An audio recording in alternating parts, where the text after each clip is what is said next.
அன்பார்ந்த இறைமக்களே, கிறிஸ்துவின் மறுரூப ஜெபக்குழுவின் வாயிலாக இன்று உங்களை சந்திப்பதில் நான் பெரும் மகிழ்ச்சி அடைகிறேன்.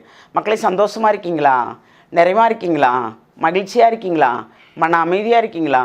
மக்களே, மகிழ்ச்சியும் மன அமைதியும் நமக்கு கிடைச்ச பெரிய சொத்து. அதை சொத்தை யார்கிட்டையும் கொடுக்காதவாறு நாம் மகிழ்ந்திருக்கும்படி, பிறரும் மகிழ்ந்திருக்கும்படி, அவர்களே நம்மோடு இணைந்திருக்கும்படி நாம் எப்பொழுதும் செய்வோம் இல்லையா? இன்று அவர் நமக்கு என்ன இறைவார்த்தை தருகிறார் பார்ப்போமா? இறைவாக்கினர் எரோமியா எழுதிய நூல் அதிகாரம் 23 இறை வார்த்தை 5-8 முடிய. ஆண்டவர் கூறுவது, இதோ நாட்கள் வருகின்றன, அப்போது நான் தாவீதுக்கு ஒரு நீதியுள்ள தளிர் தோன்றச் செய்வேன். அவர் அரசராய் ஆட்சி செலுத்துவார்.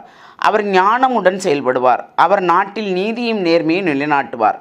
அவர் தம் நாட்களில் யூதா விடுதலை பெறும், இஸ்ரேல் பாதுகாப்புடன் வாழும். யாவே சித்தகேனி என்னும் பெயரால் இந்நகர் அழைக்கப்படும்.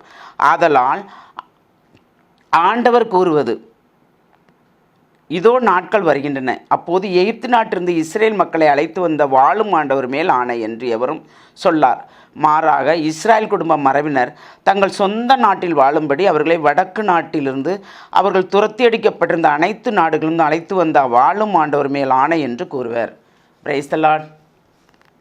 இதை நீங்கள் இறை வார்த்தை கேட்டும் இந்த பகுதியை எடுத்து நீங்கள் வாசிக்கும்போது அதில் ஒரு நிறைவான ஆசீர் இருக்கும். எப்படின்னா, நிறுத்தி நிதானமாக நம்ம வாசிக்கும்போது இயேசுவை நமக்கு தருகின்றார். இறைவன், தந்தையாம் இறைவன் தருகின்றார்.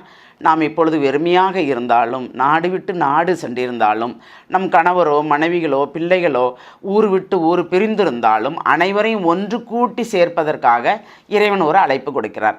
அதற்கு இயேசு என்ற நாமத்தை கொடுக்கிறார். அதான் எப்படின்னா, தாவீதுக்கு ஒரு நீதியுள்ள தளிர் தோன்றச் செய்வேன். அப்போ இயேசு தாவீதின் அரியணையில் தானே வாரார் இயேசு இல்லையா?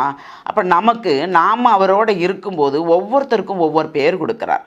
நாம் இருக்கிற நாட்டில் அந்த நகரத்தில் அந்த இடத்துல எல்லாத்துக்குமே நம்மளை ஒரு பேர் சொல்லியே அழைக்கிறார். ஏனென்றால் அவர் என்ன நினச்சி நமக்கு சொல்கிறாரோ அதுதான் நமக்கு நடக்கும் இல்லையா?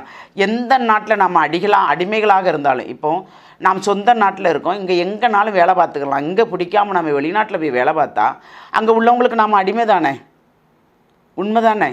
அப்போ அந்த அடிமை வாழ்க்கை வாழ்ந்தாலும் அவர் நம்மளை திரும்ப அழைத்து வருவார். நாம் இருக்கும் இடத்திலே ஒரு நிறைவான ஆசிரை தருவார்.